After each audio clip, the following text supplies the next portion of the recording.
So this isn't a review. I haven't even received my camera yet, but I wanted to talk about why I even ordered the X-M5. Because this is not the perfect camera, and for a lot of people it would not make that much sense even. This is not going to be a rundown of the specs. This is just me trying to justify why I made the decision and trying to see if it gets any kind of validation from you guys or not.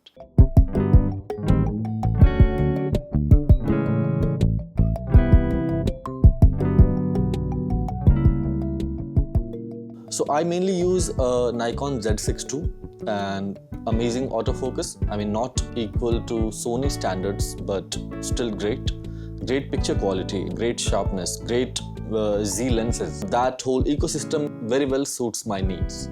But what happened recently was that I went on a trip to Europe and I paired that body with 24-200. That's a good focal length for a trip, a good travel lens. At the end of every day, it felt a bit too heavy to me and it started to feel like a chore. I was always looking for a cafe to settle down for a few minutes. I do not want to do that. There's this trip coming. We are planning a trip to Bhutan, and actually that's what triggered this whole research, that I wanted a camera that is compact enough that invites me to take pictures and I'm not scared to carry it. So basically a camera that does not weigh me down and something that I could carry every day, not just on shoot days, that I am not planning that today I'm going out to take pictures. I just take it out every day with me, and if I like something that I see, I will take a picture of it. So what drew me to the Fuji cameras was their straight out of the camera images. And I mean, I have owned and I own an X-T100 that is a very old, 7 or 8 years old now. But it was great when I bought it back then, and even now I love the pictures that come out of it. It's a very budget, very entry-level camera, but the pictures, the limited film simulations that it has, it still produces great results. It started showing some problems with the shutter release mechanism, and I tried to find a solution for it. The repair by Fuji is very expensive, so I'm just using manual focus with that camera, but I needed something that is modern, has all the film simulations and better sensor. So X-T100 does not have the X-Trans sensor, if some of you know that. So I started looking at X-M5, then I started looking at X-T30, then X-T50, then X-T5, everything in their lineup. And I have been looking at X-106 for a very long time. I've been eyeing that, and unlike our counterparts in the West, it's easily available here. You can just buy it. I live in New Delhi and I can just go to some stores and they have it ready in stock and I can just pick it from there. So yeah, basically the Fuji, because I did not want to edit pictures after I click them. I was very specifically looking for a camera that gives quick results and pleasing results. So why not X-106? The hype is real, it's a great camera. And even, like I said, I was looking at it. I was not sure that I'm getting the camera for that price. But that was not a very big deal. The big deal was restriction of that 35mm lens. See, because I'm looking for a camera that I can take with me on trips, and I do not want a side camera when I do that. I do not want to carry my Nikon and my X-106. I want one camera that can do both.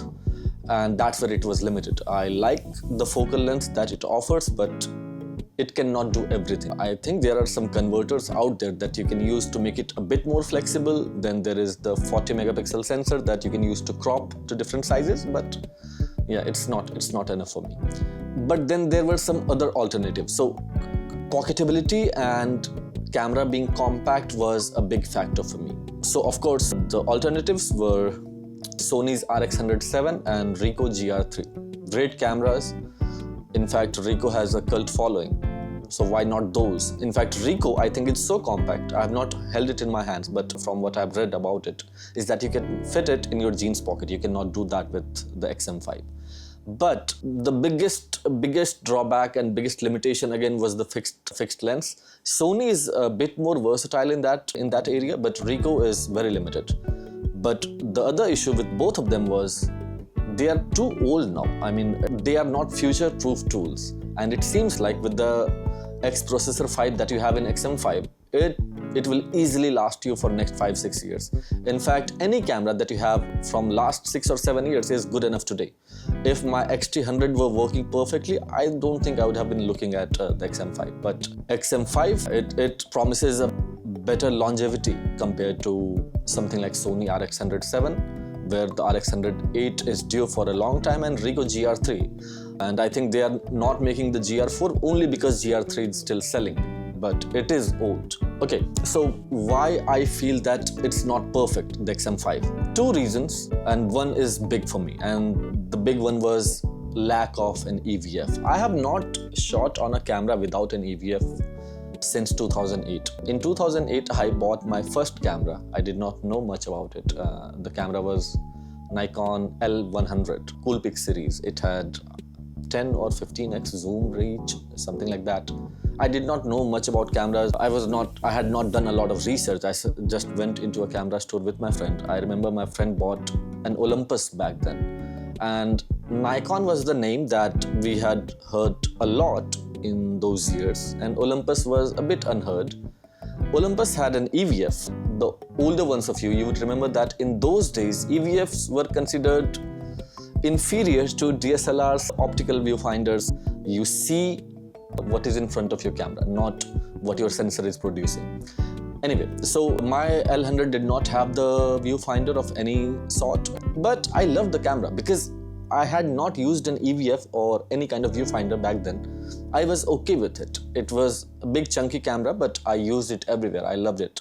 And that's what gave birth to my interest in photography and camera and all that. So I felt if I loved L100, and then of course I got into these DSLRs and mirrorless cameras, but maybe if I give it a chance, if I broke that habit, maybe I'll still love a camera that does not have an EVF. And when it has other strengths like its color science.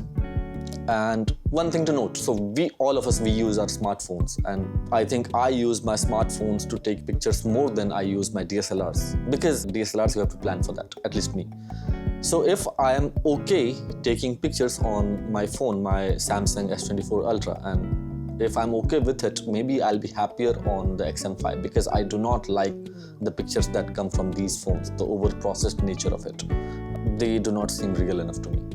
So yeah, EVF, a big drawback. I would have loved it if X-M5 had an EVF, but it not being there is, I think I can live with it. So I talked about the Fuji cameras, and then I went into Sony because they make some great compact cameras. ZV-E10, not photocentric, so I ignored that.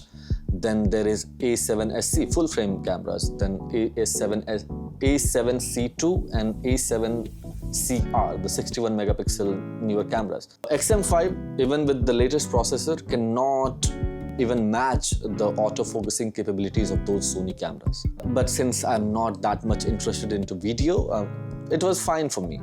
But the point I'm making is XM5 is on one end. In India, it costs around 77,000 rupees for body. A7C, I think it was around 2.9 lakhs on the other end, full frame camera. I could afford both, but yeah, I had to restrict myself. So I did not want to get into another beast ecosystem. What I mean is that I already have a couple of Nikon cameras and the lenses to go with them. And then I have still Canon DSLR ecosystem with great lenses. I do not use them, like I said. So I did not want to jump into another trap. I started looking at this Tamron 35 to 150 lens. It's a great lens, but it's around, what, 2 kilograms? I don't remember, but 2 kilograms, but plus the camera, yeah, it defeats the purpose. So I had to control myself, forget about the budget and focus on what I wanted. I wanted a compact camera that I can travel with, maybe put it into a sling bag of some sort and just take it out whenever I want it. So yeah, it's cheap, but I was not looking at a cheap camera. I was not looking at an entry-level camera. I was not looking at a beginner camera. I was looking at a compact camera with interchangeable lenses, and you don't have a lot of options in that area.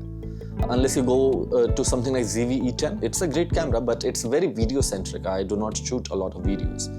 And it's a segue into the next section that even XM5 has some great video features. I mean, the video part of it is much stronger than the photo part. going to what people are saying on internet and what reviewers are saying. The 6.2 open gate f-log, if you are someone who shoots a lot of videos, it's a great camera for you. It's easy to recommend. I do not shoot a lot of video. I mean, every now and then maybe I'll shoot a clip. It's good to know that when I want to shoot a clip, I can do that without taking out my phone. So that's a bonus, but yeah, I was not looking at a camera from the video perspective. And then the last drawback, and it deserves to be the last one for me, is the IBIS, in-body image stabilization. I do not care for it because I do not care about a blurred photograph. I don't think that's the point of taking a picture for me. I'm not always going for the sharpest image that I can take. I am looking to document something that I liked. I want to come back to my home after 3, 4, 5 years. I want to look at that same picture, and I do not want to say to myself, okay, this is a very sharp picture or this is a blurred picture. No, that's not what I'm looking for. That's not what I'm aiming for. I want to look at the picture and remember what I had felt the day I had taken that picture, and a blurred picture that does that job quite fine. So yeah, I do not care about IBIS in my lens or in my body. So that is not a drawback to me. But if you are someone who want to use this camera for professional work, and if you want to make money from it, and sharpness, clarity, maybe you want to upload pictures on a stock website, image stock websites, then it will matter. It did not matter for me. So at the end of the day, I did not buy X-M5 because it checked all the boxes, because it did not. The EVF was a big deal breaker, in fact. I bought it because it felt like the right camera for me, for where I am right now. It felt that it fits my needs. I'm looking for a camera that is capable, compact, and quietly inspiring, that invites me to take pictures. And I hope X-M5 becomes that camera for me. If you're also someone who is stuck between specifications, ecosystems, and expectations from a camera, maybe this video will help you get some clarity on that. Thank you.